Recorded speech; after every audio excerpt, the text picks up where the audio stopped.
Good evening all. നമ്മൾ ഇന്ന് question discuss ചെയ്യുന്നത് നിങ്ങളുടെ കപ്ലാൻ കിറ്റിലെ ക്വസ്റ്റ്യൻ നമ്പർ 7 ആണ്. ഹിറോമി മെയിനായിട്ട് CGT, then availability of incorporation relief, loss set off ഈ ഒരു ഏരിയാസ് ആണ് മെയിൻലി ഡിസ്കസ് ചെയ്യാം.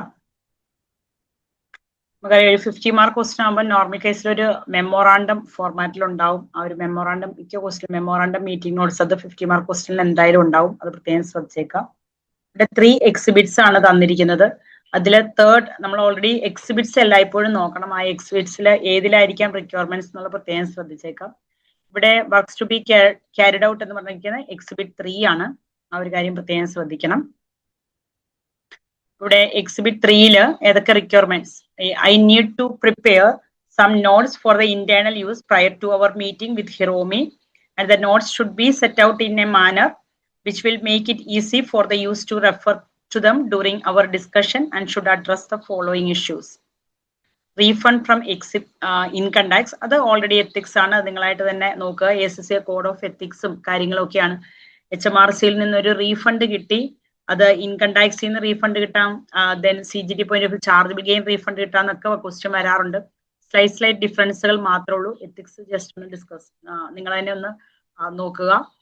Then, when carrying out this work in respect of Hiromi's chargeable gain, you should ignore any relief which may be available to her in respect of trading loss.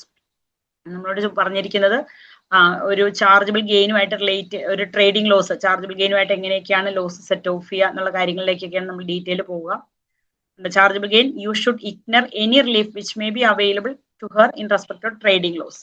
അപ്പോൾ trading loss set off ചെയ്യുന്ന case അല്ല, first chargeable gain calculate ചെയ്യുക. അതിൽ trading loss set off ചെയ്യണ്ട first situation. Then calculate the CGT payable by Hiromi as a result of sale of rental property. 28th February എന്നാണ് പറഞ്ഞിരിക്കുന്നത്. That means അത് 25-26 tax year ആണ്. അതുമായിട്ട് relate ചെയ്ത CGT liability calculate ചെയ്യുക. In respect to the proposed sale of Hiromi's business assets to HKR Limited on 31st December, explain whether or not each of the 3 conditions for incorporation relief will be satisfied.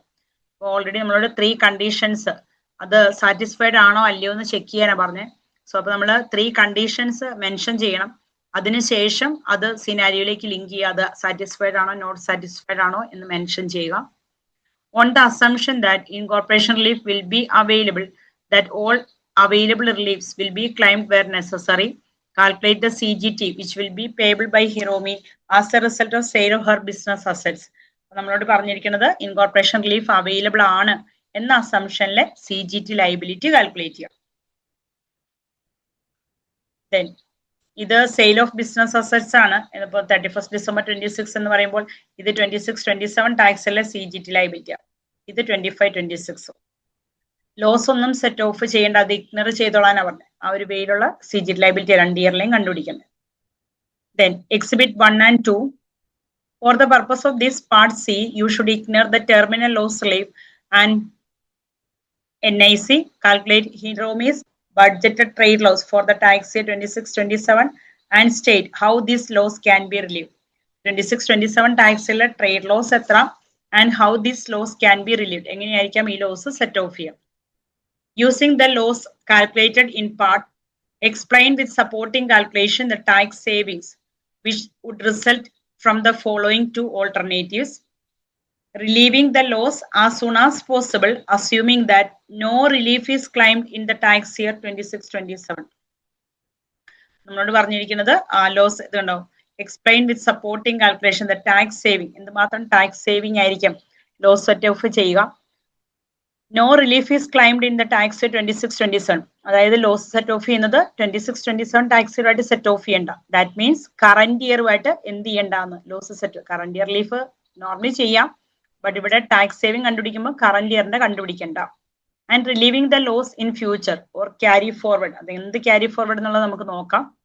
And set out the matters we should draw Hiromi's attention in order to help her decide on how to relieve the loss. ഈ loss എങ്ങനെയൊക്കെ set off ചെയ്യാം, എന്തൊക്കെ കാര്യങ്ങളാണ് ഹിറോമി ശ്രദ്ധിക്കേണ്ടതെന്നും കൂടെ mention ചെയ്യും. Then exhibit 2, explain with supporting calculation the tax implication for HKR Limited and Hiromi of paying a dividend of 7,000. 7,000 dividend ചെയ്യുന്നതുമായിട്ട് relate ചെയ്ത് supporting കാൽക്കുലേഷനും എക്സ്പ്ലനേഷനും കൊടുക്കാം. HKR ലിമിറ്റഡിന്റെ പോയിന്റ് ഓഫ് വ്യൂലും ഹിറോമിയുടെ പോയിന്റ് ഓഫ് വ്യൂലും ഒരു 7,000 ഡിവിഡൻഡ് റിസീവ് ചെയ്യുന്നതായിട്ട് റിലേറ്റ് ചെയ്തു. And the state the matters you would draw to Hiromi's attention in relation to the requirement of HKR Limited to maintain and retaining records relating to its business activities. ബിസിനസ്സുമായിട്ട് relate ചെയ്ത് എന്തുമാത്രം records എന്തെല്ലാമാണ് നമ്മൾ maintain ചെയ്യേണ്ടത്, എന്തൊക്കെ റെക്കോർഡ്സുകളാണ് retain ചെയ്യേണ്ടത് എന്നുള്ള കാര്യങ്ങളൊക്കെ പ്രത്യേകം മെൻഷൻ ചെയ്യുക. അത് ആക്ച്വലി നമ്മുടെ സെൽഫ് അസസ്മെന്റ് കമ്പനി ആയിട്ടുള്ള റിലേറ്റ് ചെയ്ത ഏരിയാസ് ആണ്.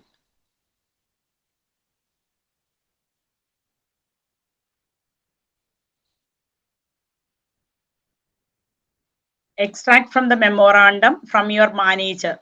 അപ്പം മെമ്മോറാണ്ടം പ്രിപ്പയർ ചെയ്യാനാ. മെമ്മോറാണ്ടം എന്ന് പറയുമ്പോൾ ഞാൻ ഓൾറെഡി കഴിഞ്ഞ ദിവസവും പറഞ്ഞിരുന്നു, കണ്ടോ, for the files, then client, നമ്മുടെ ക്ലൈന്റ് ആരാണ്, then subject, prepared by date. അതാണ് നമ്മൾ നോർമലി നമ്മുടെ മെമ്മോറാണ്ടത്തിന്റെ ഒരു ഫോർമാറ്റ്. ക്ലൈന്റ്, സബ്ജക്ട്, ക്ലൈന്റ് ആരാ നമുക്കറിയാം, ഹിറോമിയ.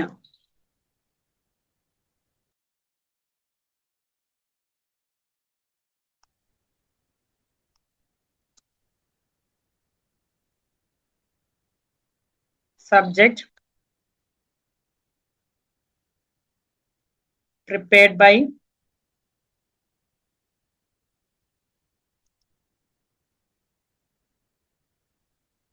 then date. Subject various matters എന്നുള്ള രീതിയിൽ പറഞ്ഞാൽ മതി. പ്രിപ്പയർഡ് ബൈ എന്ന് പറയുമ്പോൾ ടാക്സ് സീനിയറോ ടാക്സ് ജൂനിയറോ അങ്ങനെ ഒരു രീതിയിലാണ്. ഡേറ്റ് നിങ്ങളുടെ എക്സാമിന്റെ ഡേറ്റോ അല്ലെങ്കിൽ ക്വസ്റ്റ്യൻ തന്നിരിക്കുന്ന ടുഡേസ് ഡേറ്റോ മെൻഷൻ ചെയ്താൽ മതി.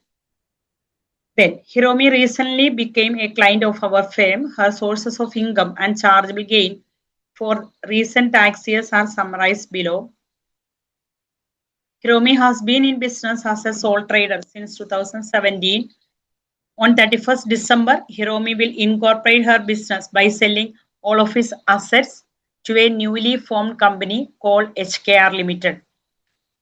നമ്മളോട് പറഞ്ഞിരിക്കുന്നത് 31st December 26 ഇവര് ഡിഫറെന്റ് ഇയർ ആയിട്ട് സോൾ ട്രേഡിംഗ് ബിസിനസ് റൺ ചെയ്തുകൊണ്ടിരിക്കുവായിരുന്നു. 2017 December 26 ആയപ്പോൾ അത് ബിസിനസ് കമ്പനി ഇൻകോർപ്പറേറ്റ് ചെയ്യാൻ പ്ലാൻ ഇട്ടു. To a newly formed company HKR limited plan ചെയ്തു. അപ്പം അത് 26-27 ടാക്സിൽ ഒരു ന്യൂ കമ്പനി ഫോം ചെയ്യാൻ പ്ലാൻ ചെയ്യുന്നു. And the details of this transaction are set out in schedule from Hiromi, Exhibit 2. Then Hiromi's taxable trade profit for the final 3 periods of trading results are as follows. ഇവിടെ പറഞ്ഞിരിക്കുന്നത് Hiromi എന്ന് പറയുന്ന sole ട്രേഡറിന്റെ point of view P&L profit or loss ആ തന്നിരിക്കുന്നത്. 6 month ending. നമുക്കറിയാം നമ്മളൊരു company form ചെയ്യുമ്പോൾ നമ്മൾ ഓൾറെഡി നമ്മുടെ സോൾ ട്രേഡിംഗ് ബിസിനസ് സ്റ്റോപ്പ് ചെയ്തിട്ട് അല്ലെങ്കിൽ സീസ് ചെയ്തിട്ടാണ് നമ്മളൊരു കമ്പനി അല്ലെങ്കിൽ അതിലെ അസറ്റ്സുകളെല്ലാമാണ് നമ്മൾ ഇങ്ങോട്ട് ട്രാൻസ്ഫർ ചെയ്യുന്നത് അല്ലെ. അങ്ങനെ പറയുമ്പോഴേ നമുക്കറിയാം അവിടെ എനിക്കുണ്ടായിരുന്ന ഒരു സോൾ ട്രേഡിംഗ് ബിസിനസ് ഞാൻ എൻ്റെ ന്യൂ ഓർ എക്സിസ്റ്റിംഗ് കമ്പനിയിലേക്ക് ട്രാൻസ്ഫർ ചെയ്തു എന്ന് പറയുമ്പോഴേ ക്ലിയർ ആയിട്ട് നമുക്ക് മനസ്സിലാവും അവിടെ ഒരു ഇൻകോർപ്പറേഷൻ റിലീഫ് എലിജിബിൾ ആയിരിക്കും. സർട്ടൻ കണ്ടീഷൻസ് ഉണ്ട്, ഓർത്തോണം, അത് ശ്രദ്ധിക്കണം. അതിലേക്ക് നമ്മൾ വരുവാണ് ആ ഒരു പോർഷനിലേക്ക്. ഓക്കെ, അപ്പം 3 പീരീഡ്സിലെ നിങ്ങളുടെ ട്രേഡിംഗ് ലോസ് തന്നിട്ടുണ്ട് 43,500. Then year ended June 26. ഇവിടെ ഒരു 18 monthും 6 monthും ഒക്കെ ലോസാണ്. Then Hiromi elected to tax all of her transitional profit in the year 23-24. നിങ്ങൾ ഓർത്തിരിക്കേണ്ടത് നമ്മളൊരു ട്രേഡ് സീസ് ചെയ്യുന്ന ഇയറിൽ ആ ഒരു ടൈം ട്രാൻസിഷണൽ പ്രോഫിറ്റ് നിങ്ങൾക്കറിയാം. ട്രാൻസിഷണൽ പ്രോഫിറ്റ് നമ്മൾ 5 yearsലേക്കാണ് സ്പ്രെഡ് ചെയ്ത് കൊടുക്കണേ. 5 yearsലേക്ക്. ഇപ്പൊ 23-24 ട്രാൻസിഷണൽ പ്രോഫിറ്റ് അറൈസ് ആയത്. ദെൻ 24-25, 25-26, 26-27 ആൻഡ് 27-28, അങ്ങനെ 23-24 അങ്ങനെ 5 yearsലേക്കാണ്. ബട്ട് ഇവിടെ ഓൾറെഡി ആ ഇയറിൽ തന്നെ ഓൾ ടാക്സും കൊടുത്തു എന്നാ പറഞ്ഞത്. അല്ല എങ്കിൽ നമ്മൾ ട്രേഡ് സീസ് ചെയ്യുന്ന ഇയറിൽ റിമൈനിങ് ഇനി എത്രയാണോ ഇയർ ഉള്ളത് അത് ഒറ്റയടിക്ക് നമ്മൾ എന്ത് കൊടുക്കേണ്ടി വരും, ടാക്സ് കൊടുക്കേണ്ടി വരും. ബട്ട് ഇത് ഫുള്ളും 23-24 ടാക്സിൽ പേ ചെയ്തു. Then Hiromi's only other source of income in recent years was a house which she rented out until she sold it on 28th February. ഇവിടെ ഒരു ഹൗസ് റെന്റിന് കൊടുത്തിരുന്നു എന്നാണ് പറഞ്ഞിരിക്കുന്നത്. സെയിൽ ചെയ്യുന്നിടം വരെ, സെയിൽ ചെയ്ത് 28th February എന്ന് പറഞ്ഞാൽ 25-26 അന്ന് വരെ റെന്റിന് കൊടുത്തിരുന്നു. റെന്റൽ പ്രോപ്പർട്ടി ഇൻകം ആണ് നമുക്ക് തന്നത് 24-25 25-26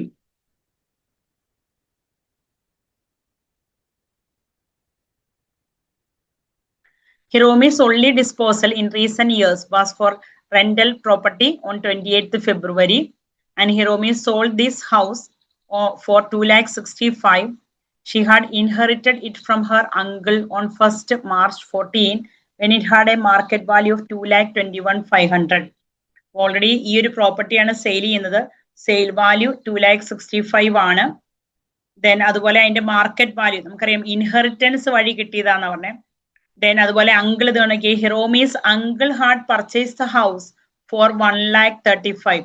അങ്കിൾ ഇത് പർച്ചേസ് ചെയ്ത് 1,35,000 ഓർക്കേണ്ടത് അങ്കിൾ പർച്ചേസ് ചെയ്ത വാല്യൂന് ഒരു റിലവൻസും ഇല്ല. അങ്കിളിന്റെ ഡെത്ത് സംഭവിച്ച ടൈമില് നമ്മളിലേക്ക് ട്രാൻസ്ഫർ ചെയ്ത ടൈമില് ആ ഒരു മാർക്കറ്റ് വാല്യൂ ഏതാണോ നമ്മൾ അതിനെ പറയും പ്രൊബേറ്റ് വാല്യൂ എന്നൊക്കെയാ പറയുക. ഇവിടെ ഇപ്പൊ മാർക്കറ്റ് വാല്യൂ എന്ന് പറഞ്ഞ ആ ഒരു ടൈമില് ഡെത്ത് സംഭവിക്കുന്ന ടൈമിലെ മാർക്കറ്റ് വാല്യൂന്ന് പറയുന്ന മറ്റൊരു നെയിമാ എന്ത് പ്രൊബേറ്റ് വാല്യൂ. സോ ആ ടൈമിലെ കോസ്റ്റ് ആയിരിക്കും നമ്മൾ ഇവിടെ എടുക്കുക.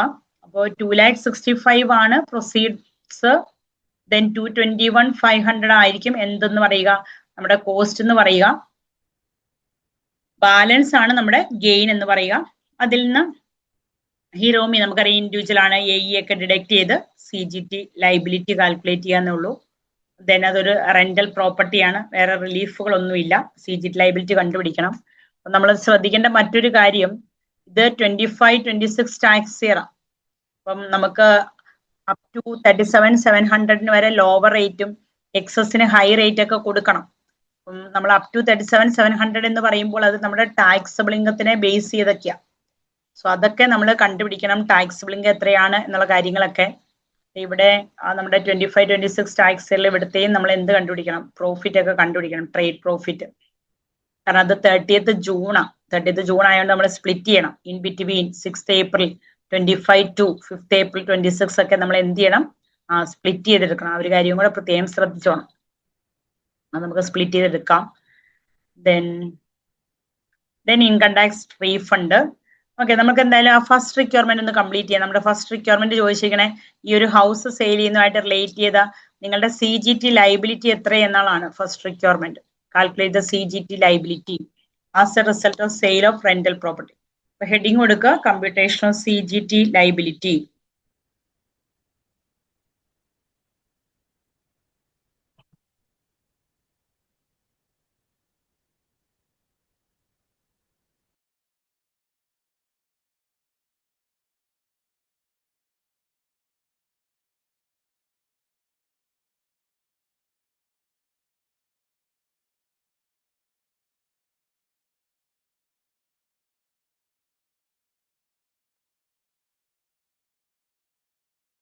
Computation of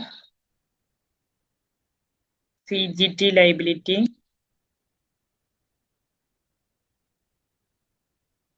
(25-26)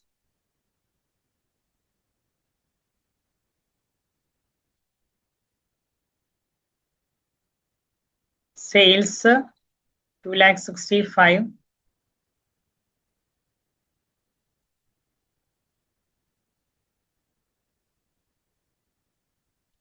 less cost 221,500 gain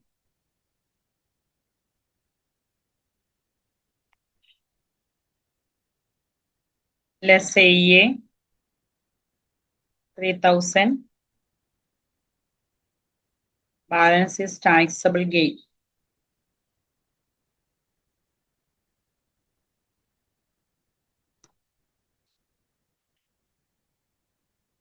Then CGT liability.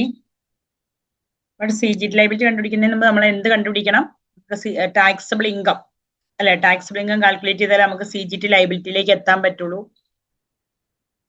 അപ്പൊ ഇവിടെ ഞാൻ ജസ്റ്റ് കമ്പ്യൂട്ടേഷൻ ടാക്സബിൾ ഇൻകം എന്ന് കൊടുക്കുക.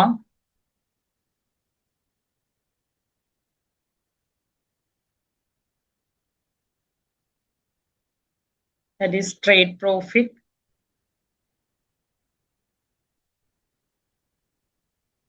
Then property income. Property income directly തന്നിരിക്കുവാണ്, ദാറ്റ് ഈസ് 15,500 ആണ്. ബട്ട് ട്രേഡ് പ്രോഫിറ്റ് നമ്മൾ കണ്ടുപിടിക്കണം. ഈ ഒരു ടൈം പീരീഡിൽ നമ്മുടെ ട്രേഡ് പ്രോഫിറ്റ് എത്രയായിരിക്കും എന്ന് നമ്മൾ ഡീറ്റെയിൽ ആയിട്ടൊന്ന് കണ്ടുപിടിക്കണം.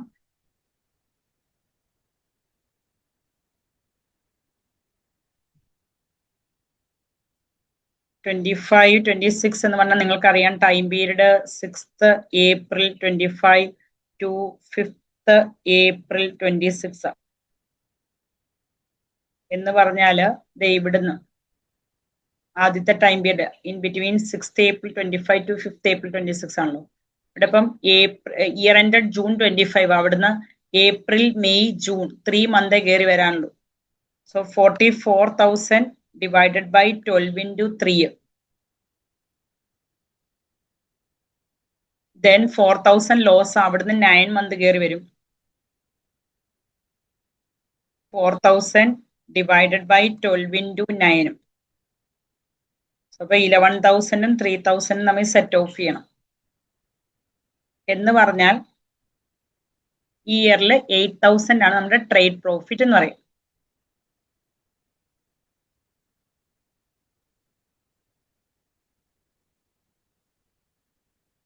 Then therefore total income എന്ന് പറയുന്നത് ഈ രണ്ട് എമൗണ്ടും കൂടെ സം ചെയ്ത് അതാണ് നമ്മുടെ total income. Total income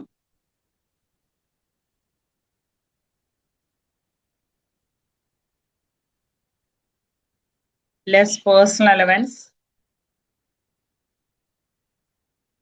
that is 12,570. Then taxable income.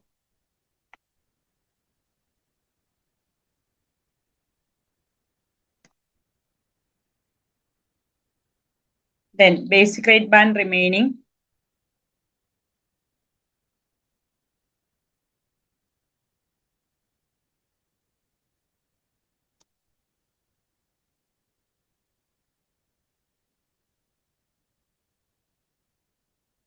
$37,700 നമ്മുടെ ടാക്സബിൾ ഇൻകം മൈനസ് 10,930 ആണ് നമ്മുടെ ബേസിക് റേറ്റ് ബാൻഡ് റിമൈനിങ്. എന്ന് പറഞ്ഞാൽ ഈ 26,770ക്ക് ലോവർ റേറ്റ് കൊടുക്കാം CGT യില്, എക്സസിന് ഹൈ റേറ്റ്.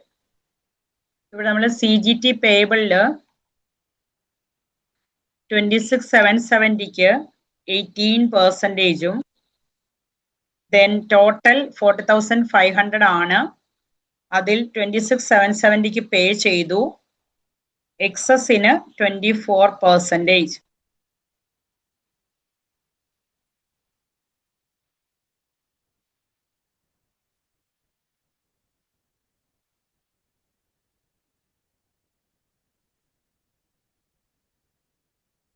ഇത് 25, 26 ടാക്സ് ഇയറിലെ CGT liability.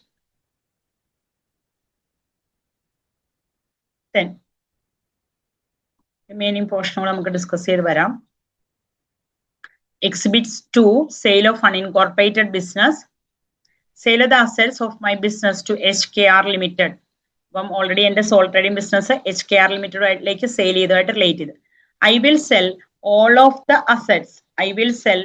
the assets of my business to HKR Limited for their market value on 31st December, and details of the assets to be sold are set out below. ഗുഡ്വില്ലോടെ market value minus cost, chargeable gain 0. Building അവിടെ ഒരു chargeable gain arise ആയി. Current assets നമുക്കറിയാം chargeable gain ഇല്ല. Actually ഇതിന്റെ എല്ലാത്തിന്റെയും കൂടെ market value എന്ന് പറയുന്നത് 3,15,000 ആണ് market value. Then I will receive 50,000 ordinary shares in HKR Limited, the whole of the company's share capital. The value of these shares will be 2,55,000, representing 81% of the total consideration. But total consideration 3,15,000. നമ്മൾ ഇപ്പം 2,55,000 എന്ന് മാത്രമായിട്ട് തന്നിരുന്നെങ്കിൽ നമ്മൾ percentage ഒക്കെ കണ്ടുപിടിച്ചാൽ balance incorporation relief കണ്ടുപിടിക്കാൻ എന്തുമാത്രമാണ് proportion നമുക്കറിയാം. ഷെയറിന്റെ ബേസിൽ മാത്രമേ എന്ത് ക്ലെയിം ചെയ്യാൻ പറ്റൂ, ഇൻകോർപ്പറേഷൻ റിലീഫ് ക്ലെയിം ചെയ്യാൻ പറ്റും. അപ്പൊ ഇവര് ഓൾറെഡി പറഞ്ഞിട്ടുണ്ട് 81% ആണ് എന്ന് പറഞ്ഞു. സോ ദാറ്റ് മീൻസ് നമ്മള് ഗെയിനും ഡയറക്ട്ലി തന്നിരിക്കുക. പൊതുവേ നമുക്കറിയാം ഈ ഗെയിൻ നമുക്ക് എന്തായി മാറും, ചാർജബിൾ ആയി മാറും. ബട്ട് ഈ ഗെയിന് ടാക്സ് കൊടുക്കാതിരിക്കാനാണ് നമ്മൾ ഇൻകോർപ്പറേഷൻ റിലീഫ് ക്ലെയിം ചെയ്യുക.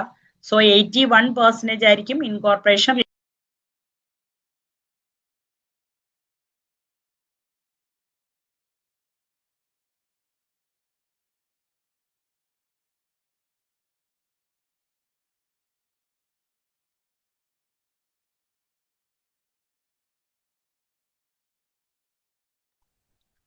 $1,72,000 81% നമ്മൾ ഇൻകോർപ്പറേഷൻ റിലീഫ് ആയിരിക്കും ക്ലെയിം ചെയ്യുക.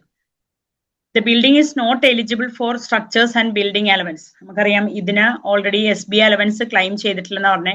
SB അലവൻസ് ക്ലെയിം ചെയ്താൽ ഓൾറെഡി നമ്മൾ അന്ന് ഇതുവരെ ക്ലെയിം ചെയ്ത SB അലവൻസ് ക്ലൗഡ് ബാക്ക് എന്നാണ്, എന്ന് പറഞ്ഞാൽ തിരിച്ചു കൊടുക്കണം എന്നാണ് മീനിങ്. സോ അപ്പൊ ഇവിടെ അതൊന്നും വരുന്നില്ല, അതാണ് SB അലവൻസ് എലിജിബിൾ അല്ല എന്ന് പറഞ്ഞിരിക്കുന്നത്. Then I expect the turnover of the business to increase considerably in 27 and 28. As a result, the HKR Limited will be able to pay me a salary of 5,500 per month beginning of 6th April, and I will also be paid a dividend of 7,000 each year. Already 27-28 tax year profit arise ആകാൻ chance ഉണ്ട്. എനിക്ക് അങ്ങനെയെങ്കിൽ per month 5,500 വെച്ച് salary തരാം എന്ന് പറഞ്ഞു 6th April 27 tax year മുതൽ.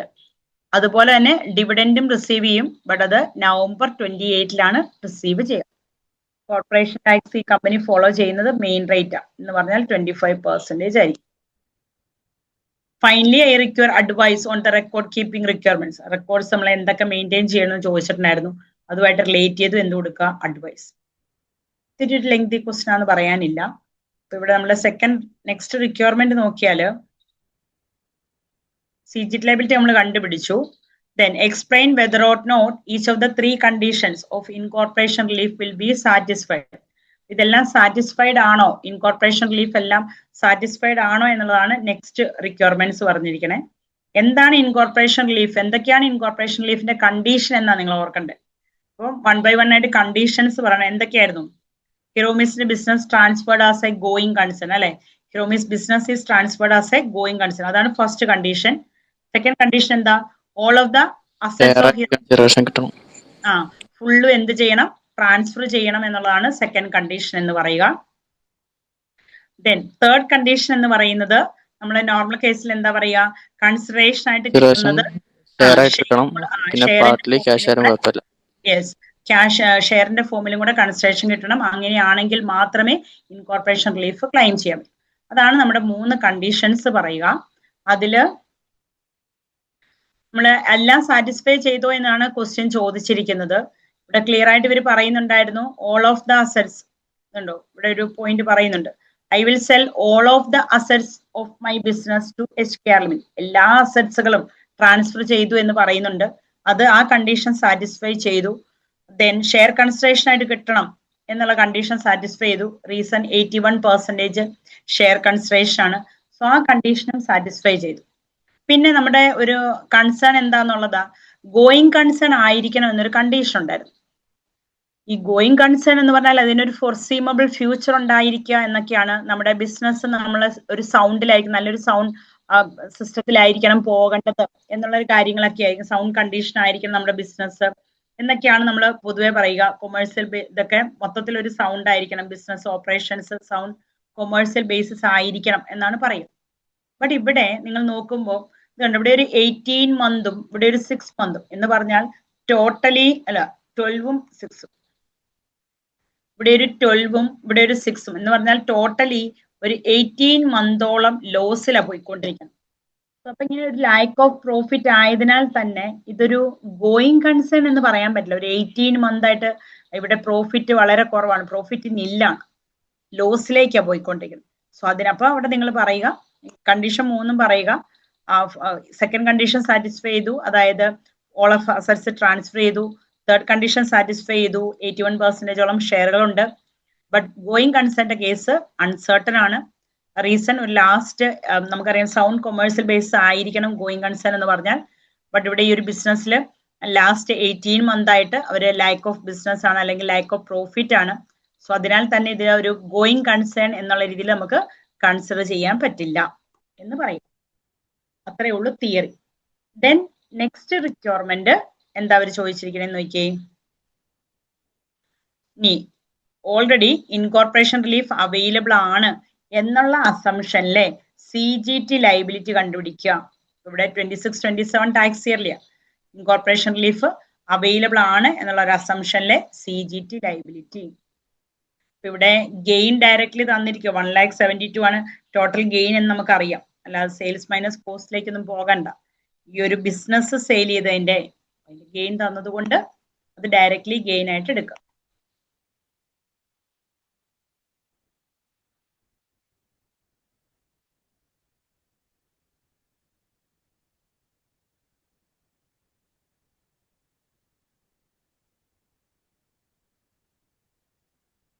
Gain 1,72,000. Then incorporation relief. Incorporation relief കിട്ടുക 81% ആണ്.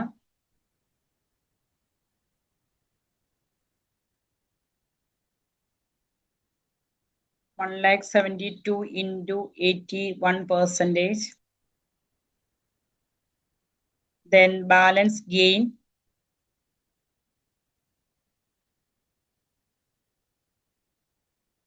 അതിൽ നിന്നും നമ്മൾ AE ഡിഡക്ട് ചെയ്യുന്നു. ഡ്യൂറിംഗ് ദി ഇയറിൽ വേറെ ഡിസ്പോസൽ ഇല്ല എന്ന് നമ്മൾ ഓൾറെഡി പറഞ്ഞിരിക്കുന്നതാണ്. So balance taxable gain. ഇവിടെ ഇനി എന്തെങ്കിലും റിലീഫ് അവൈലബിൾ ആയിരിക്കുമോ? എന്റെ സോൾ ട്രേഡിംഗ് ബിസിനസ് സീസ് ചെയ്ത് അതിലെ BADR ലീഫ്. അപ്പൊ എന്റെ സോൾ ട്രേഡിംഗ് ബിസിനസ് സീസ് ചെയ്ത് അതിലെ അസറ്റ്സുകൾ ഒരു കമ്പനി ന്യൂ ഓർ എക്സിസ്റ്റിംഗ് കമ്പനിയിലേക്ക് ട്രാൻസ്ഫർ ചെയ്യുന്നു എന്ന് പറയുമ്പോഴേ ഓർത്തോണം അവിടെ രണ്ട് റിലീഫുകൾക്കുള്ള ചാൻസ് ആണ് ഇൻകോർപ്പറേഷൻ റിലീഫും BADR ലീഫും. സോ അപ്പൊ ഇവിടെ ഓൾറെഡി BADR ലീഫ് അവൈലബിൾ ആണ്. അപ്പൊ ഇവിടെ ജസ്റ്റ് ഒരു നോട്ട് പോലെ കൊടുക്കണം നിങ്ങൾ. ഇവിടെ ട്രേഡ് സീസ് ചെയ്ത് അതിലെ അസറ്റ്സുകൾ വിത്തിൻ 3 ഇയറിനുള്ളിൽ സെയിൽ ചെയ്തത് കൊണ്ട് ഇവിടെ BADR ലീഫ് അവൈലബിൾ ആണ്. therefore CGT അങ്ങനെ ഒരു നോട്ട് കൊടുക്കണം. എന്തുകൊണ്ട് നിങ്ങൾ %14 കൊടുത്തു എന്നുള്ളൊരു ക്ലാരിഫിക്കേഷൻ വേണം. So 29,680 into 14%. ഇത് ടാക്സ് ഇയർ 26-27 അതൊക്കെ ഒന്ന് മെൻഷൻ ചെയ്ത് പോകുന്ന ബെറ്റർ. നമുക്ക് അവിടെ ലോസ് സെറ്റ് ഓഫ് ചെയ്യാനൊക്കെ ഉണ്ട്. അപ്പൊ ഇയർ മാറിപ്പോകരുത്. Imputation of CGT liability 26-27 ഇത്.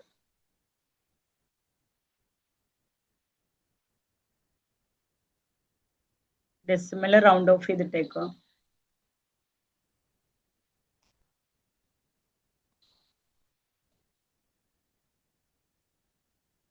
Then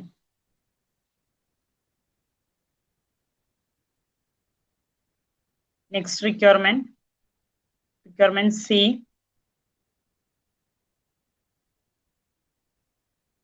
Calculate the Hiromi's budgeted trade loss 26-27 and state how this loss can be relieved. അപ്പം എന്തുമാത്രമായിരിക്കാം 26-27 ടാക്സ് ഇയറിലെ ലോസ്? നമുക്കറിയാം ആള് ട്രേഡ് സീസ് ചെയ്യുക. അപ്പൊ ട്രേഡ് സീസ് ചെയ്യുന്ന ഇയറിലെ 26-27 ടാക്സ് ഇയറിലെ ട്രേഡിംഗ് ലോസ് ആണ് ചോദിച്ചിരിക്കുന്നത്. സോ അപ്പം എന്നാണോ ട്രേഡ് സീസ് ചെയ്യുക അതിന് തൊട്ടുമുള്ള 6th April to succession date എന്നാണ് നമ്മൾ 26-27 ടാക്സ് ഇയറിലെ ലോസ് എത്രയെന്ന് ചോദിക്കുമ്പോൾ കാൽക്കുലേറ്റ് ചെയ്യുക. അല്ലെങ്കിൽ ഫൈനൽ ഇയർ ചോദിക്കുമ്പോൾ ദെൻ എങ്ങനെയൊക്കെ ആയിരിക്കാം ആ ലോസ് സെറ്റ് ഓഫ് ചെയ്യുക എന്നുമാണ് ചോദിച്ചിരിക്കുന്നത്.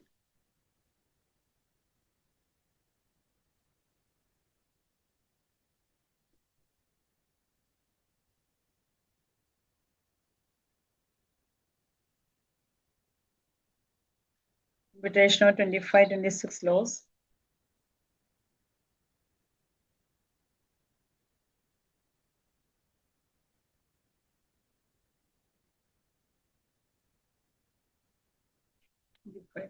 അല്ല 26-27 അല്ലേ? 26-27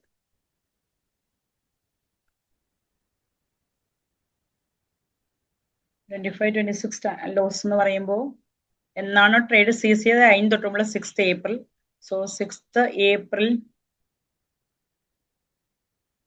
26 to 31st December 26. Then അതില് ഇവര് 6 month ending 31st December 26 എന്നാണ്. എന്ന് പറഞ്ഞാൽ 1st July 26 to 31st December 26. 43,500 ഫുള്ളായിട്ട് എഴുതുക ആ ഒരു ടൈം പീരീഡിൽ. ഓർത്തോണം ലോസ് ആണെന്നുള്ള കാര്യം ഓർക്കണേ. ദെൻ ഇനി നമ്മൾ നോക്കേണ്ടത് റിമൈനിങ് ടൈം പീരീഡ്, അതായത് ഏപ്രിൽ മെയ് ജൂൺ 3 മന്ത് ആണ് കയറി വരേണ്ടത്. 6th April 26 to 30th June 26, 3 months, 4,000 loss. So 4,000 divided by 12 into 3, that is 1,000. Therefore total trade loss എന്ന് പറയുന്നത് 26-27 tax year loss 44,500. ഇനി നമ്മളോട് ചോദിച്ചിരിക്കുന്ന ഈ ലോസ് എങ്ങനെയൊക്കെ സെറ്റ് ഓഫ് ചെയ്യാന്ന്. ഈ ലോസ് ഇപ്പൊ നമുക്കറിയാം 26-27 ടാക്സ് ഇയറിൽ അറൈസ് ആയി. എങ്ങനെയൊക്കെ സെറ്റ് ഓഫ് ചെയ്യാമെന്ന് ചോദിച്ചാൽ ആദ്യമേ അത് നമുക്കറിയാം കറന്റ് ഇയറിലെ ടോട്ടൽ ഇൻകം ആയിട്ട് സെറ്റ് ഓഫ് ചെയ്യാം. Current year total income. Then പിന്നെ നമുക്കറിയാം current year chargeable gain. Current year chargeable ഗെയിനുമായിട്ട് സെറ്റ് ഓഫ് ചെയ്യാൻ പറ്റും. ടെർമിനൽ ലോസ് മെൻഷൻ ചെയ്യണ്ടെന്ന് പറഞ്ഞിട്ടുണ്ടായിരുന്നല്ലോ. റിക്വയർമെന്റ് പറയുന്നുണ്ടല്ലോ അവര്.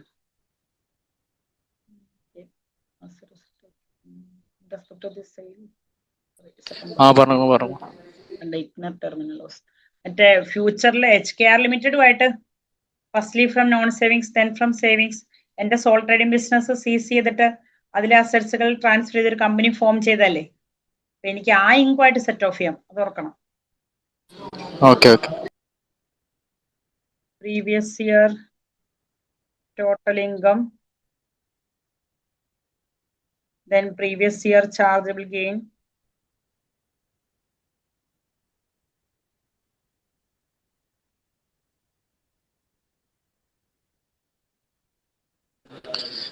ഇതില് 44,500 ലോസ് ഇല്ലേ? നമ്മളിപ്പോ ലാസ്റ്റത്തെ 12 മന്ത്സത്തെ ലോസ് ആണ് എടുത്തിക്കണേ. അല്ല, നമ്മുടെ ട്രേഡ് സീസ് ചെയ്യുമ്പോൾ നമ്മുടെ ഫൈനൽ ഇയർ എന്ന് പറഞ്ഞാൽ ലാസ്റ്റത്തെ 12 മന്ത് അല്ല, അത് ടെർമിനൽ ലോസ് അല്ല. ലാസ്റ്റത്തെ 12 മന്ത് അല്ലാത്ത ട്രേഡ് സീസ് ചെയ്യുവാണെങ്കിൽ ആ ഇയറിലെ ഫൈനൽ ഇയർ കണ്ടുപിടിക്കുക എങ്ങനെയാന്ന് ചോദിച്ചാൽ എന്നാണോ ട്രേഡ് സീസ് ചെയ്യുന്നത് അതിന് തൊട്ടുമുമ്പുള്ള 6th April to succession date എന്നാ റൂള്. കണ്ടോ, ഇതാണ് ഞാൻ എഴുതിയത്. അത് തമ്മിൽ മാറിപ്പോകരുത്. ടെർമിനൽ ലോസ് ആണ് ലാസ്റ്റ് 12 മന്ത്. ഫൈനൽ ഇയർ ചോദിച്ചാൽ എന്നാണോ, ഫൈനൽ ഇയർ എന്ന് പറയുമ്പോൾ അത് ട്രേഡ് സീസ് ചെയ്യുമ്പോഴാണല്ലോ. ഫൈനൽ ഇയർ ചോദിച്ചാൽ എന്നാണോ ട്രേഡ് സീസ് ചെയ്യുക അതിന്റെ തൊട്ട് before 6th April to succession date.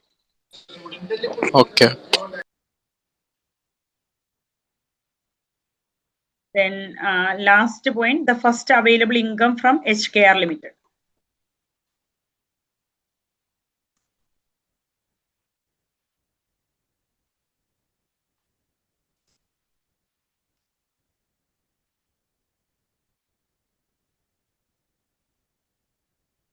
ഇതാണ് നമ്മുടെ ലോസ് റിലീഫ്. ഇനി നമ്മളോട് ചോദിച്ചിരിക്കുന്നത് relieving the loss as soon as possible, no relief in the tax 26-27 set. Current year അതാണ് ശരിക്കും ലോസ് മേക്കിംഗ് ഇയർ, ബട്ട് അതുമായിട്ട് സെറ്റ് ഓഫ് ചെയ്യണ്ട. അല്ലാതെ ആണെങ്കിൽ എങ്ങനെയൊക്കെ ആയിരിക്കും, അതായത് ക്യാരി ബായ്ക്കും ഫ്യൂച്ചറും ഉണ്ടാവും. Relieving the loss in the future എങ്ങനെയാ? First available income from HKR limited. ഇവിടെ ക്യാരി ബായ്ക്കാണ് 25-26, ദെൻ ക്യാരി ഫോർവേഡും ചെയ്യണം. 25-26 ക്യാരി ബാക്ക് ചെയ്യുമ്പോൾ ഓർക്കേണ്ടത് 25-26 ടാക്സ് ഇയറിലെ ടോട്ടൽ ഇൻകം ആയിട്ടും 25-26 ടാക്സ് ഇയറിലെ ചാർജബിൾ ഗെയിനുമായിട്ടും സെറ്റ് ഓഫ് ചെയ്യുക. രണ്ട് കേസുമായിട്ട് സെറ്റ് ഓഫ് ചെയ്യാം. ഓക്കെ, നമ്മൾ ഓൾറെഡി ഇവിടെ 25-26 ടാക്സ് ഇയറിലെ ടോട്ടൽ ഇൻകവും 25-26 ടാക്സ് ഇയറിലെ ചാർജബിൾ ഗെയിൻ ഒക്കെ കണ്ടുപിടിച്ചു. നിങ്ങൾ ഓർക്കുന്നുണ്ടോ? അതുണ്ടോ 25-26 CGT ലയബിലിറ്റി കണ്ടുപിടിച്ച് വെച്ചിട്ടുണ്ട്. 25-26 ടാക്സബിൾ ഇൻകം കണ്ടുപിടിച്ച് വെച്ചിട്ടുണ്ടായിരുന്നു. ഈ 25-26 ടാക്സ് ഇയറിൽ ഇങ്ങനെ ഒരു വർക്കിംഗ് ചെയ്തുകൊണ്ട് അതിൽ നമുക്ക് മനസ്സിലാവും 10,930 ആണ് 25-26 ടാക്സ് ഇയറിലെ taxable income personal allowance deduct ചെയ്ത്. സോ ദാറ്റ് മീൻസ് നമ്മളൊരു ബേസിക് റേറ്റ് ടാക്സ് പെയർ ആയതുകൊണ്ട് ഇത് നമ്മൾ ടാക്സ് കൊടുത്തു വെച്ചിരിക്കുന്നത് 10,930ക്ക് 20% 2,186 ആണ് നമ്മൾ ചെയ്യുന്നത്. അപ്പോൾ 2,186 നമ്മൾ ഓൾറെഡി ടാക്സ് പേ ചെയ്തിരുന്നു. നമുക്ക് എറൈസ് ആയിരിക്കുന്ന ട്രേഡ് ലോസ് നമ്മുടെ ഇവിടെ ഈ പറയുന്ന ടോട്ടലിംഗുമായിട്ട് സെറ്റ് ഓഫ് ചെയ്യുമ്പോൾ അപ്പൊ അവിടെ ടാക്സബിൾ ഇൻകം 0 ആയി മാറും. അതിനാൽ തന്നെ നമ്മൾ ഓൾറെഡി പേ ചെയ്തിരിക്കുന്ന CGT ലയബിലിറ്റി ഫുള്ളും നമുക്ക് എന്ത് കിട്ടും? റീഫണ്ട് കിട്ടും. ഓർ അത് ഫുള്ളും ടാക്സ് സേവിംഗ് ആയിട്ട് ടാക്സ് അതോറിറ്റിയിൽ നിന്ന് റീഫണ്ട് കിട്ടും. അപ്പോൾ ഓർത്തന്നെ അവിടെ പേഴ്സണൽ അലവൻസ് വേസ്റ്റ് ആയി പോകും. കാരണം ടോട്ടൽ ഇൻകം 23,500 ആണ്. ടോട്ടൽ ലിങ്കുമായിട്ടാണ് നമ്മൾ ലോസ് സെറ്റ് ഓഫ് ചെയ്യുക. അപ്പൊ ആദ്യമേ ഫസ്റ്റ് നമ്മൾ പറയുക ക്യാരി ബാക്ക് റിലീഫ് എന്ന് കൊടുക്കുക. നിങ്ങളുടെ 25-26 ടാക്സ് ഇയറിലെ പ്രീവിയസ് ഇയറിലെ ടോട്ടൽ ഇൻകം 23,500 ആണ്. സോ അപ്പൊ നമ്മൾ ആ ടോട്ടൽ ഇൻകമായിട്ട് ട്രേഡ് ലോസ് സെറ്റ് ഓഫ് ചെയ്യുന്നു. So remaining taxable income is 0. So അപ്പോൾ ഓൾറെഡി നമ്മൾ പ്രീവിയസ് ഇയറിൽ 25-26 ടാക്സ് ഇയറിൽ 10,930 into 20% already income tax liability pay ചെയ്തു. അത് ഫുള്ളും നമുക്ക് എന്ത് കിട്ടും? റീഫണ്ട് കിട്ടും എന്ന് പറയും. ദെൻ നമുക്കറിയാം വീണ്ടും നമ്മൾ പ്രീവിയസ് ഇയറിലെ ചാർജബിൾ ഗെയിനുമായിട്ടാണ് സെറ്റ് ഓഫ് ചെയ്യുക. പ്രീവിയസ് ഇയറിലെ ചാർജബിൾ ഗെയിൻ എന്ന് പറയുമ്പോൾ നോക്കേണ്ടത് നമ്മുടെ പ്രീവിയസ് ഇയറിലെ ചാർജബിൾ ഗെയിൻ ഈ ഒരു പോർഷൻ ഞാനൊന്ന് കോപ്പി പേസ്റ്റ് ചെയ്തിടുക. 25-26 മെയിലിൽ നമ്മൾ ഓൾറെഡി CGT ലയബിലിറ്റി എത്രയാണ് കൊടുക്കണേ? 8,114. ഇത് നേരെ ഒന്ന് കോപ്പി പേസ്റ്റ് ചെയ്യുക.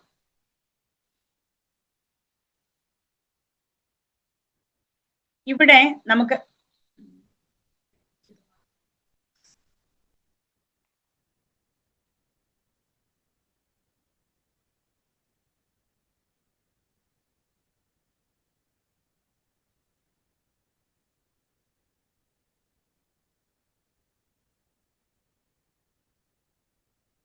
ഓക്കെ, അത് സാരമില്ല, നമുക്ക് എന്തായാലും ചേഞ്ച് ചെയ്യാനുള്ള അതുകൊണ്ട് പിന്നെ അവിടെ ലിങ്ക് ചെയ്ത് മാറിയാലും കുഴപ്പമില്ല. ഓക്കെ, പോട്ടെ.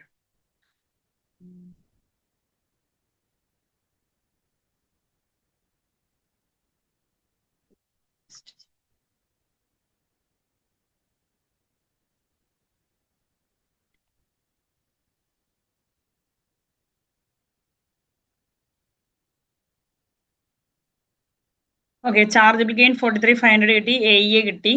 അപ്പം ഓൾറെഡി നമ്മൾ ഇവിടെ ആണെങ്കിൽ ഇപ്പൊ ഇതുമായിട്ട് നമ്മൾ സെറ്റ് ഓഫ് ചെയ്യുക, ലോസ് സെറ്റ് ഓഫ് ചെയ്യുക. ലോസ് സെറ്റ് ഓഫ് ചെയ്യുമ്പോൾ നമ്മൾ ചെയ്യുന്നത് ഇങ്ങനെയാണ്. ഫസ്റ്റ് ട്രേഡ് ലോസ് AEക്ക് മുമ്പ് ട്രേഡ് ലോസ് സെറ്റ് ഓഫ് ചെയ്യുക. ട്രേഡ് ലോസ് സെറ്റ് ഓഫ് ചെയ്യുന്നതിന് അവിടെ റെസ്ട്രിക്ഷൻ ഒക്കെ ഉണ്ട്. Trade loss lower of trade loss minus general income. Trade loss നമുക്കറിയാം 44,500 minus general income that is 23,500. Then that is 44,500 minus 23,500. So 21,000 ആണ് loss.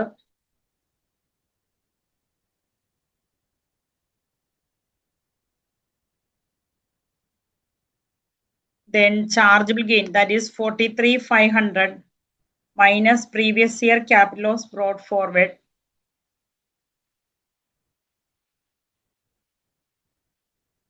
Previous year capital loss brought forward nil. So therefore 43,500. Whichever is lower, that is 21,500. So 21,000. Then AEA normally 3,000. Balance taxable gain.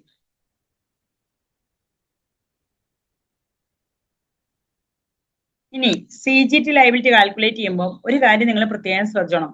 നമ്മൾ തൊട്ട് മുമ്പിൽ ചെയ്തപ്പം requirement എയിൽ ചെയ്തപ്പം up to 37,700 വരെ already 18%, എക്സസിന് 24 എന്നൊക്കെ പറഞ്ഞു. അവിടെ നമ്മൾ ബേസിക് റേറ്റ് ലിമിറ്റും ഒക്കെ കണ്ടുപിടിച്ചു.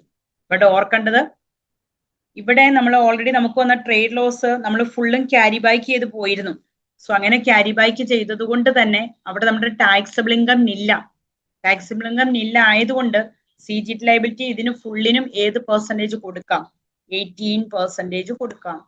3,510 അതാണ് CGT ലയബിലിറ്റി. നിങ്ങൾ ഓൾറെഡി ഇവിടെ ഒരു ടാക്സ് സേവിങ് നോക്കുമ്പോൾ നിങ്ങൾ പ്രീവിയസ് ഇയറിൽ എത്രയായിരുന്നു നിങ്ങളുടെ CGT ലയബിലിറ്റി? 8,114 ആയിരുന്നു. ഇപ്പോ നിങ്ങളുടെ റീകാൽക്കുലേറ്റ് ചെയ്ത് ലോസ് സെറ്റ് ഓഫ് ചെയ്തപ്പോൾ 3,510 എന്ന് പറഞ്ഞാൽ 4,604 ആണ് CGT സേവിങ്സ് എന്ന് പറയും. ഇനി ഇൻകം ടാക്സ് സേവിങ് എന്ന് പറഞ്ഞാൽ അത് ഓൾറെഡി നമ്മൾ പറഞ്ഞിരുന്നു. 2186.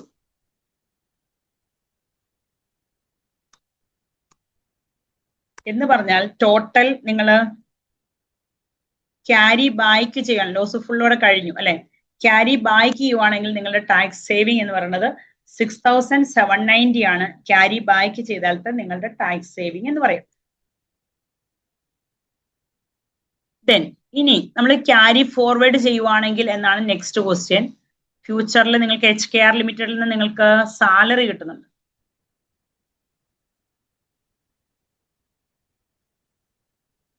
സാലറിയും ഡിവിഡൻഡും. ബട്ട് ഡിവിഡൻഡ് കിട്ടുന്നത് November 28 എന്ന് പറഞ്ഞാൽ 28-29 ടാക്സ് ഇയറിലാണ്. നമ്മുടെ ഈ ഒരു ഇൻകോർപ്പറേറ്റ് ചെയ്ത കമ്പനിയിൽ നിന്ന് കിട്ടുന്ന ഇൻകവുമായിട്ടും നമുക്ക് ഈ ലോസ് സെറ്റ് ഓഫ് ചെയ്യാം എന്നൊരു റൂൾ ഉണ്ട്. അപ്പം ഇവിടെ നമ്മൾ റിലീഫ് ഇൻ ദ ഫ്യൂച്ചറുമായിട്ട് സെറ്റ് ഓഫ് ചെയ്യുവാണെങ്കിൽ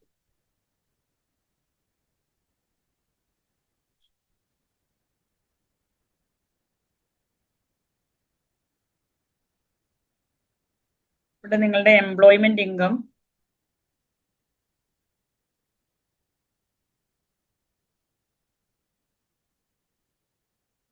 $5,500 into 12. ഡിവിഡൻഡ് പ്രത്യേകിച്ച് കിട്ടുന്നില്ല. ഇവിടെ നമ്മൾ എന്തുമാത്രം ഫ്യൂച്ചറുമായിട്ട് സെറ്റ് ഓഫ് ചെയ്യുമ്പോൾ എന്തുമാത്രം ടാക്സ് സേവിങ് ഉണ്ടെന്ന് ചോദിച്ചാൽ ലോസ് സെറ്റ് ഓഫ് ചെയ്യാനുള്ള ഒരു ഇൻകം ടാക്സ് ലയബിലിറ്റിയും ലോസ് സെറ്റ് ഓഫ് ചെയ്ത് കഴിഞ്ഞിട്ടുള്ള ഒരു ഇൻകം ടാക്സ് ലയബിലിറ്റിയും കണ്ടുപിടിച്ചാലേ ആ ഒരു ഡിഫറൻസ് എന്തുമാത്രം ടാക്സ് സേവിങ് എന്നുള്ളതിലേക്ക് നമുക്ക് എത്താൻ പറ്റുള്ളൂ, മനസ്സിലാക്കാൻ പറ്റുള്ളൂ. Before adjusting loss or after adjusting loss.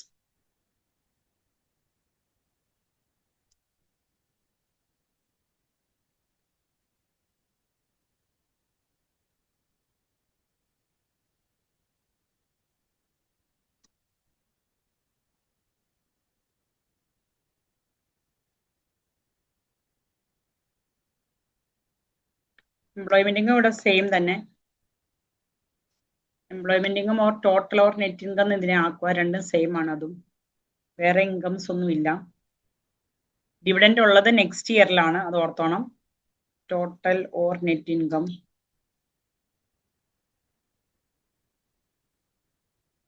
Then അങ്ങനെ എഴുതുമ്പോൾ ഒരു ഡൗട്ട് വരാം. ടോട്ടൽ ഇൻകം ആക്കുന്നുണ്ട്, മറ്റത് ഞാൻ മാറ്റാം.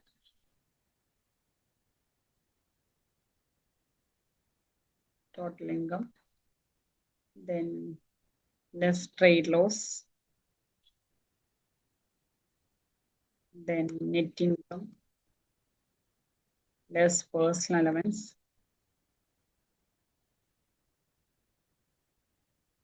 remaining taxable income.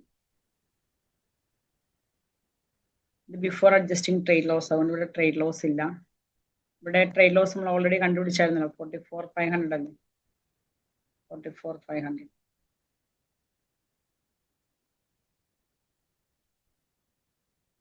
Then balance net income.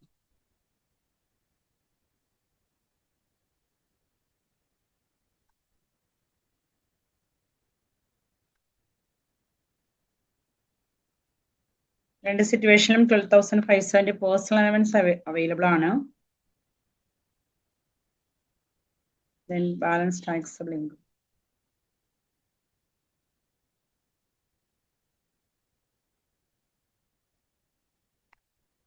Then income tax liability.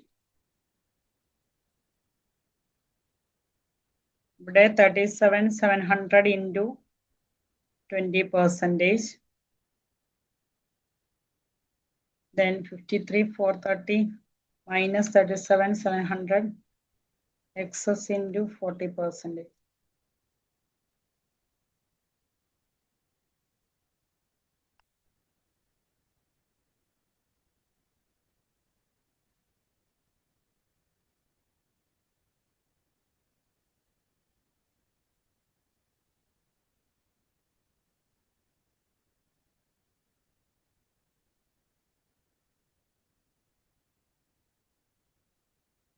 The next line tax saving. ഇത് രണ്ടും കൂടെ തമ്മിലുള്ള ഡിഫറൻസ്. So 12,046. ഇതാണ് നമുക്ക് ക്യാരി ഫോർവേഡ് ചെയ്യുവാണെങ്കിൽ കിട്ടുന്ന ടാക്സ് സേവിങ്. അപ്പം വിച്ച് വൺ ഈസ് ബെറ്റർ എന്ന് ചോദിച്ചാൽ ആക്ച്വലി ക്യാരി ഫോർവേഡ് ആണ് സേവിങ്സ് അല്ലെ. അപ്പൊ അതും ചോദിച്ചിട്ടുണ്ട് വിച്ച് വൺ ഈസ് ബെറ്റർ. നിങ്ങൾ പറയോ ഓൾറെഡി ക്യാരി ഫോർവേഡ് ചെയ്യുവാണെങ്കിൽ 12,046 ടാക്സ് സേവിങ് കിട്ടും. ബട്ട് നമ്മൾ ക്യാരി ബാക്ക് ചെയ്താൽ ഇവിടെ കണ്ടുപിടിച്ച് ചേർന്നുള്ള 6,000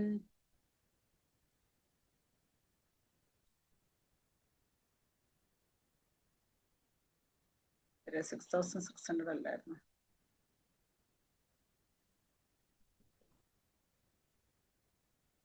okay 6,790 tax saving carry back ആണ്. അപ്പോൾ അത് വെച്ച് നോക്കുമ്പോൾ വിച്ച് വൺ ഈസ് ബെറ്റർ എന്ന് ചോദിച്ചാൽ ക്യാരി ഫോർവേഡ്. ബട്ട് ഒരു കാര്യം കൂടെ ഓർക്കണം, ഈ ക്യാരി ഫോർവേഡ് അപ്പം ഹിറോമിയുടെ ശ്രദ്ധയിൽ എന്തെങ്കിലുമൊക്കെ മെൻഷൻ ചെയ്യണമെങ്കിൽ അത് ചെയ്യാനെന്ന് കൂടെ പറയുന്നുണ്ട്. ഓൾറെഡി പറയണം ബെറ്റർ എന്ന് ചോദിച്ചാൽ ക്യാരി ഫോർവേഡ് ആണ്. ബട്ട് അത് അൺസർട്ടൺ ആണ്. അതുപോലെ തന്നെ അൺസർട്ടൺ അല്ല, ഡിലേ വരും അല്ലെ, നമ്മൾ ക്ലെയിം ചെയ്യാനായിട്ട് ഡിലേ വരും. സോ അപ്പം ക്യാരി ബാക്ക് ചെയ്യുവാണെങ്കിൽ നമുക്ക് ഇമ്മീഡിയറ്റ് ആയിട്ട് ആ ഒരു ലോസ് സെറ്റ് ഓഫ് ചെയ്യാം, അല്ലെങ്കിൽ നമ്മുടെ ബിസിനസ്സിലേക്ക് ഒരു ക്യാഷ് ഇൻഫ്ലോ എന്നുള്ള രീതിയിൽ വരും. ബട്ട് മറ്റത് നമുക്ക് കാര്യങ്ങളെല്ലാം ചെയ്ത് കിട്ടുമ്പോൾ അല്ലെങ്കിൽ ഡിലേ ആവും. ഫ്യൂച്ചറിലെ ഇൻകം ടാക്സ് ലയബിലിറ്റി റിഡക്ഷൻ എന്നുള്ളതേ ഉള്ളൂ, അത് ഡിലേ ആകും എന്നുള്ള രീതിയിൽ മെൻഷൻ ചെയ്യാം. ദെൻ ലുക്കിംഗ് ഇൻ ഫ്യൂച്ചറിൽ ഇവിടെ പറയുന്നത്, ഇവിടെ ഒരു 7,000 നമുക്ക് ഇവിടെ ഡിവിഡൻഡ് കിട്ടുന്നുണ്ടെന്ന് പറയുന്നുണ്ടല്ലോ. ആ ഡിവിഡൻഡ് റിസീവ് ചെയ്യുന്ന ഹിറോമിയുടെ പോയിന്റ് ഓഫ് വ്യൂല് അത് പേ ചെയ്ത കമ്പനിയുടെ പോയിന്റ് ഓഫ് വ്യൂല് എങ്ങനെയായിരിക്കാം ട്രീറ്റ് ചെയ്യുക, അതിന്റെ ഇംപ്ലിക്കേഷൻ എന്താണെന്നാണ് നെക്സ്റ്റ് ക്വസ്റ്റ്യൻ. കണ്ടോ, explain with supporting calculation of HKR limited and Hiromi. പറയുക ഓൾറെഡി HKR ലിമിറ്റഡിന്റെ പോയിന്റ് ഓഫ് വ്യൂല് അവര് ഷെയർ ഹോൾഡേഴ്സിന് ഡിവിഡൻഡ് പേ ചെയ്യുക എന്ന് പറഞ്ഞാൽ ഒരിക്കലും അലൗഡ് ഡിഡക്ഷൻ അല്ല, നോട്ട് ഡിഡക്റ്റബിൾ എന്ന് മെൻഷൻ ചെയ്യുക. സോ അപ്പോൾ ഓൾറെഡി ഒരു 7,000 ഡിവിഡൻഡിനും അവര് എന്ത് കൊടുത്തിട്ടുണ്ട്, company corporation tax liability pay ചെയ്തിട്ടുണ്ട്. ഓൾറെഡി ക്വസ്റ്റ്യൻ പറയുന്നുണ്ടായിരുന്നു അവർ മെയിൻ റേറ്റ് ഫോളോ ചെയ്യുക എന്ന് പറഞ്ഞാൽ ഓൾറെഡി 100 ആണ് നമ്മുടെ, അതിൽ 25% കോർപ്പറേഷൻ ടാക്സും കൊടുത്തു കഴിഞ്ഞിട്ടുള്ള ഫിഗർ ആയി തന്നിരിക്കണേ. ദെൻ മറ്റൊരു മീനിങ്ങിൽ പറഞ്ഞാൽ ഈ 75 എന്ന് പറയുന്നത് 7,500 എന്ന് 7,000 എന്ന് പറയുന്നത് 75% ടോട്ടൽ പ്രോഫിറ്റിന്റെ 75. റീസൺ എന്താ, 25% നമ്മൾ എന്ത് കൊടുത്തു, കോർപ്പറേഷൻ ടാക്സ് റേറ്റ് കൊടുത്തു. അപ്പൊ ഈ 7,000, അപ്പൊ ഇതിന്റെ എത്രയാണ് കോർപ്പറേഷൻ ടാക്സ് ലയബിലിറ്റി പേ ചെയ്തത് എന്ന് കണ്ടുപിടിക്കണമെങ്കിൽ 7,000 ഡിവൈഡഡ് ബൈ 7,000 എന്ന് പറഞ്ഞാൽ ഏതോ ഒരു ഫിഗറിന്റെ 75 ഇൻറ്റു അതിന്റെ 25. ഇങ്ങനെയാണ് നമ്മൾ എന്ത് കണ്ടുപിടിക്കുക, ഈ ഒരു 7,000 corporation tax liability. 7,000 divided by 75 into 25. 2,333 ആണ് കോർപ്പറേഷൻ ടാക്സ് ലയബിലിറ്റി കൊടുത്തിരിക്കുന്നത്. അപ്പോൾ നമ്മൾ മെൻഷൻ ചെയ്യേണ്ടത് ഓൾറെഡി ഇങ്ങനെ HKR ലിമിറ്റഡ് എന്ത് ചെയ്തു, HKR ലിമിറ്റഡ് ഡിവിഡൻഡ് കൊടുക്കുന്നുണ്ട്, ബട്ട് അതൊരിക്കലും കമ്പനിയുടെ P&L ഡിഡക്ഷൻ അലൗഡ് അല്ല എന്ന് പറഞ്ഞാൽ കമ്പനി ഓൾറെഡി ഇതിന് കോർപ്പറേഷൻ ടാക്സ് ലയബിലിറ്റി പേ ചെയ്തു. സോ അപ്പോൾ 7,000 റിസീവ് ചെയ്തത് ആഫ്റ്റർ ഡിഡക്റ്റിംഗ് കോർപ്പറേഷൻ ആണ്.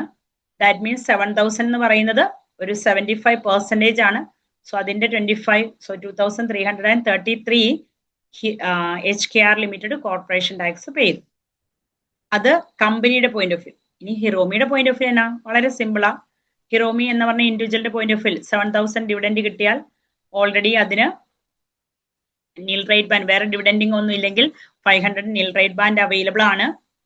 ദെൻ ഇത് 28-29 കിട്ടുക. സോ ഓൾറെഡി സാലറി 5,500 വെച്ച് 12 മന്തിലേക്ക് എന്ന് പറയുമ്പോൾ 66,000 ഉണ്ട്. സോ ദാറ്റ് മീൻസ് ഹിറോമി ഒരു ഹൈ റേറ്റ് ടാക്സ് പെയർ ആണ്. സോ അപ്പൊ ഡിവിഡൻഡിന് റിമൈനിങ്ങിന് 33.75% ആ ഇൻകം ടാക്സ് ലയബിലിറ്റിയും പേ ചെയ്യണം എന്ന് പറഞ്ഞുകൊണ്ട് ആ എമൗണ്ടും കൂടെ കാൽക്കുലേറ്റ് ചെയ്യാം. അത്രയേ ഉള്ളൂ. അവിടെ 2 പാർട്ടായിട്ട് കാണിക്കണം, ഹിറോമിയുടെ പോയിന്റ് ഓഫ് വ്യൂ എങ്ങനെ, HKR ലിമിറ്റഡിന്റെ പോയിന്റ് ഓഫ് വ്യൂ എങ്ങനെ. പിന്നെ എന്തൊക്കെ റെക്കോർഡ്സ് മെയിൻറ്റെയിൻ ചെയ്യണം, അതാണ് അടുത്ത ക്വസ്റ്റ്യൻ. റെക്കോർഡ്സ് എന്തൊക്കെ മെയിൻറ്റെയിൻ ചെയ്യണം എന്ന് ചോദിച്ചാൽ അത് ഓൾറെഡി നിങ്ങളുടെ സെൽഫ് അസസ്മെന്റ് ഇതിലുണ്ട്. അതായത് എവിഡൻസ് ഓഫ് ട്രാൻസാക്ഷൻ നമ്മൾ കീപ്പ് ചെയ്യണം.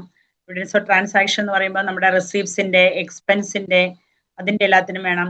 സപ്പോർട്ടിംഗ് ഡോക്യുമെന്റ്സ് കീപ്പ് ചെയ്യണം എന്ന് പറഞ്ഞാൽ അതിന്റെ ബുക്സ്, അക്കൗണ്ട്സ്, കാര്യങ്ങൾ, എന്തെങ്കിലും കോൺട്രാക്റ്റോ കാര്യങ്ങളോ എഗ്രിമെന്റ് ഉണ്ടെങ്കിൽ അതെല്ലാം കീപ്പ് ചെയ്യണം. എത്ര നാള് കീപ്പ് ചെയ്യണം എന്ന് മെൻഷൻ ചെയ്യണം. കാരണം അത് 6 years ആണ് നമ്മൾ കീപ്പ് ചെയ്യേണ്ടത്. ഇനി 6 years കീപ്പ് ചെയ്തില്ലെങ്കിൽ, കാരണം അവിടെ വേറെ കാര്യങ്ങളൊന്നും പറഞ്ഞില്ല, ഇന്ന റെക്കോർഡ്സ് കീപ്പ് ചെയ്യണം. പിന്നെ പറയാവുന്നത് 6 years കീപ്പ് ചെയ്യണം. 6 years കീപ്പ് ചെയ്തില്ലെങ്കിൽ 3000 പെനാലിറ്റി വരും. അപ്പൊ ഇത്രയും കാര്യങ്ങളൊക്കെയാണ് അവിടെ മെൻഷൻ ചെയ്യേണ്ടത്. എന്തൊക്കെ കാര്യങ്ങളാണ് മെയിൻറ്റെയിൻ ആൻഡ് റീറ്റെയിൻ റെക്കോർഡ്സിന്റെ കാര്യങ്ങൾ എന്തൊക്കെയാണെന്ന് ചോദിക്കുമ്പോൾ നമ്മൾ മെൻഷൻ ചെയ്യും. ഇത്രയേ ഉള്ളൂ ഈ ഒരു 25 മാർക്ക് ക്വസ്റ്റ്യൻ. അതില് പ്രത്യേകം ശ്രദ്ധിക്കേണ്ടത് എല്ലാം പാരഗ്രാഫ് എല്ലാം തിരിച്ചെഴുതുക, ഹെഡിങ്സ് ഉണ്ടായിരിക്കുക, എല്ലാ കാര്യങ്ങളും പ്രത്യേകം ശ്രദ്ധിച്ചോണം. അതനുസരിച്ചായിരിക്കും നമ്മുടെ മാർക്കും കാര്യങ്ങളൊക്കെ സ്കോർ ചെയ്യുക. ഫോർമാറ്റ് എഴുതിയിരിക്കണം നിർബന്ധമായിട്ട്. മെമ്മോറാണ്ട, മീറ്റിംഗ് നോട്ട്സ് ഒക്കെയാണ് വരിക. ആ ഫോർമാറ്റും കാര്യങ്ങളൊക്കെ ചെയ്തിരിക്കണം. പ്രോപ്പർ ഹെഡിങ്സ് ഉണ്ടായിരിക്കണം. ഇതൊക്കെ ആണ് മെയിനായിട്ട് നമ്മൾ ശ്രദ്ധിക്കാനുള്ള കാര്യങ്ങൾ.